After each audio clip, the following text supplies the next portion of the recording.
Good morning, YouTube. Today is March 5th, and this is March, the best season for the sports fans out there. Good morning, fellas. How are you? Good morning. Good morning, Ryan. Good morning, I need a Anthony. little bit more energy out of you boys. It's March. Spring is sprung. It is a beautiful day out here in Pittsburgh already. It's already too hot to stand on the deck. Love that. We'll get into where it's not too hot this week in the country. If you like snow, don't go to Pittsburgh. You got to go a little bit more west, but it still snows in the U.S. We'll get into that. But yeah, guys, can't believe it. March already. College basketball fans, March Madness, bracket busters, bubble, first in, first out. It is great time to be alive. No, yeah, this is the last. I'm pretty sure this is the last weekend, or might even kick off the conference tournament. Some of them this weekend. So this is a good time of year. A lot of people do like it. Maybe we'll get the guru back on here, getting some predictions, make everybody some money. Ooh, I'd like to make some money. These interest rates aren't helping anyone, so maybe we need to switch to a sports gambling. I don't know if you know this or not, but you are allowed to file your IRS taxes as a professional gambler if you get off all of your income, I guess, is your job from gambling. I think, didn't you have a buyer that was a professional gambler, Tom? Yeah, he didn't qualify. Oh, okay. Well, there you go. He was a loser. Well, I would assume most professional gamblers, is that a self-employed, just Schedule C? Yeah, you see it right on there. They 1099 you. Yeah, okay. That 1099W or whatever it is. Yeah. I rarely get those at the casino. I'm usually a loser as well. Yeah, I would say the general public mostly loses, so don't count on that as your income. I wonder what kind of write-offs you got as a gambler. Yeah. What kind of write-offs you claiming? Well, I actually saw a reel, and if you are a professional gambler, you could go to the Super Bowl and write that off as a business expense. So R&D, baby, R&D. Just saying. All right, boys, before we get into our topic, which is how much home can you afford making $50 an hour and what that all means to us, we want to talk about our big event coming up to our BHHS agents and family. I don't know if everyone's aware or not, but April 8th is the Great American Eclipse.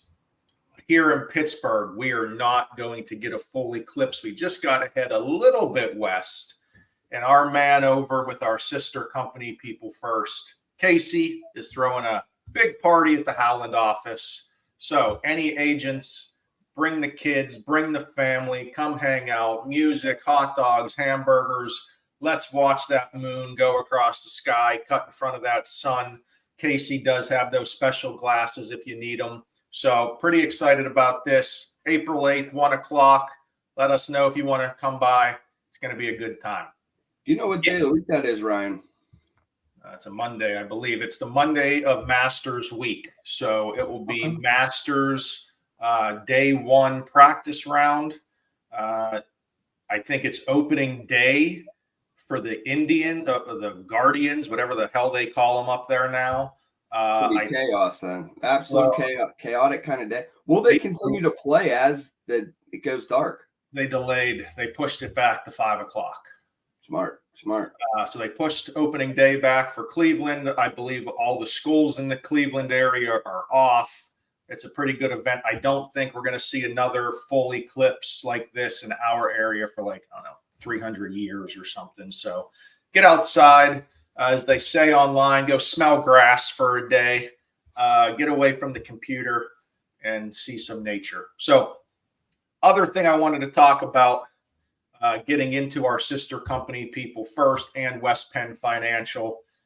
We are affiliated with the local BHHS franchise with 60 offices, I believe, across the region.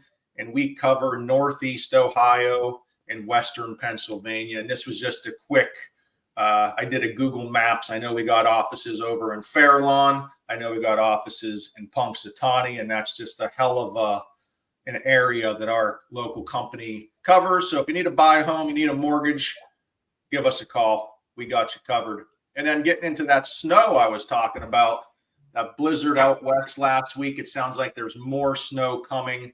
But the Sierra Nevadas, I don't know if you guys saw the video over the Donner Pass. I can see why the Donner Party didn't make it back in the 1800s. I believe they got stuck with a winter like this. And stay safe if you're out west. It's kind of crazy to see some of those cars completely buried, and you see like big Ford F-150s with just the point of their windshield wiper that you could see. I mean, it's kind of Tom, I was watching the 18-wheelers not be able to do anything over the weekend, so that was pretty it's crazy. kind of wild seeing how much snow is actually falling and then looking at it next to a structure. Am I the only one that looks at all that snow and thinks fun? Am I the only one?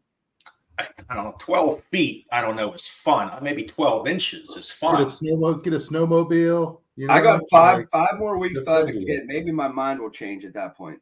Yeah, but I mean, and take the trip west, load the kids up in that airplane. You know, Utah, Colorado, whatever. If snow was warm, I think it'd be a little bit more fun. Snow would be great if it was warm. I would love snow. That would be fun, like a thick foam party, you know, like if foam was thick and you could stay on top of it, that'd be cool. I would love to be in a swimming pool in the Dominican Republic, just blizzard. But all right, maybe Elon could get us there one day. We got the fun out of the way. Now we're going to get into it. You know, a lot of folks these days talk about how much can I afford. Obviously, home affordability is big on the docket coming into 2024. So we wanted to get out to you a real life scenario, and you guys can jump in here. I will talk you through my little sheet that I made for us here, but this is for a buyer that makes $50 an hour. All right. So when a loan officer is calculating income, we're going to take your $50 an hour. We're going to times that by 80 hours because you work 40 hours a week. You're probably getting paid every other week, twice a week, or once every 2 weeks, whatever it may be. It's probably going to be 80 hours. You're probably going to get either 24 or 26 pays a year. This hypothetical buyer got 26 pays. So $50 an hour equals gross yearly income of $104,000 a year. That $104,000, we divide that by 12 months. And for mortgage purposes, this buyer got $8,666 as monthly income. I lose anyone yet? We good? We solid? That's a good explanation. Perfect. Now, there's a debt to income ratio in our great mortgage world. So we're going to take $8,666, that monthly qualifying income.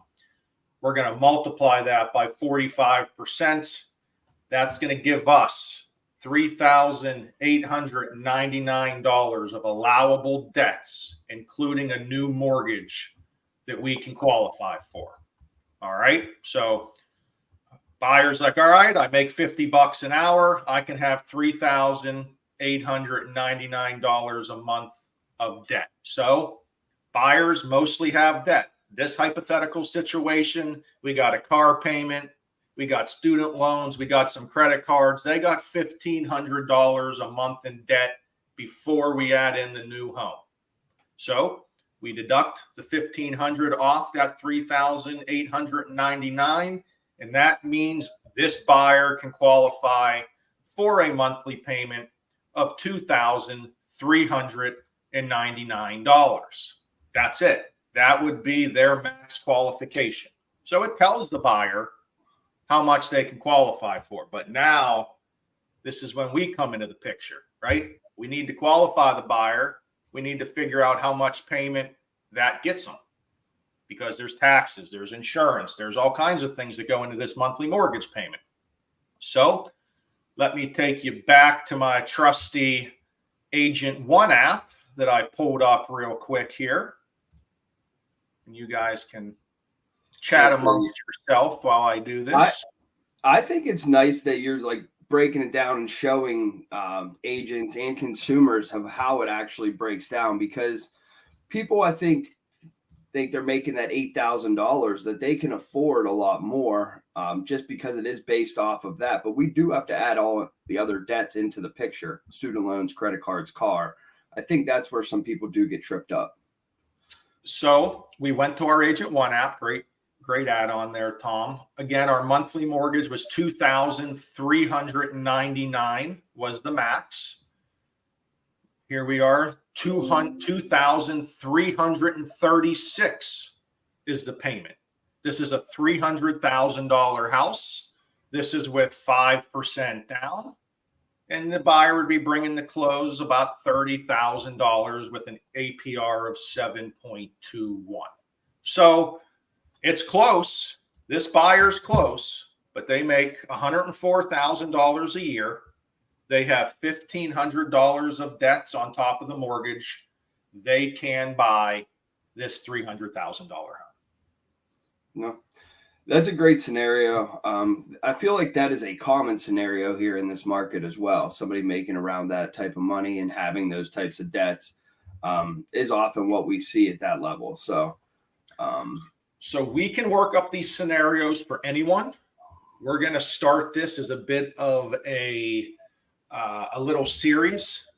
Tom is going to take the next one. Anth will then take the next one. They're going to come up with any scenarios they would like, and they're going to explain to you how much you'll qualify for, because that's the name of the game, especially in today's world. And the home affordability, it's what everyone has on their mind. Yeah. Affordability is probably the biggest thing in the market. So making sure the client qualifies is one thing, but then making sure that it's affordability for their personal life, because we don't look at their expenditures as far as vacations and how they live their day to day. We just look at credit and the new mortgage we're trying to lend. So absolutely. As I always say, numbers don't lie. So give us a call this week if you need any pre-approvals or figure out how much you will qualify for. And we will see everyone April 8th, Warren, Ohio, Howland, Ohio, Warren, Ohio, somewhere over there in Ohio for the great Olympics. See you boys later.